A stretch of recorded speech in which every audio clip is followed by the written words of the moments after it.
पवन बहिला धीरे धीरे धीरे मेघ बरसिला छम छम कोइलरा को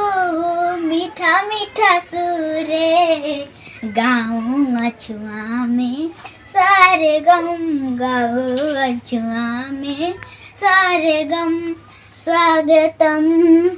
स्वागतम स्वागतम स्वागतम स्वागतम स्वागतम स्वागतम स्वागतम मन पवने फूल फुटी बसंत कहूछि किए आसी धुरकुटी मझिरे तिल गगन आत्मा सुतिर संदेश।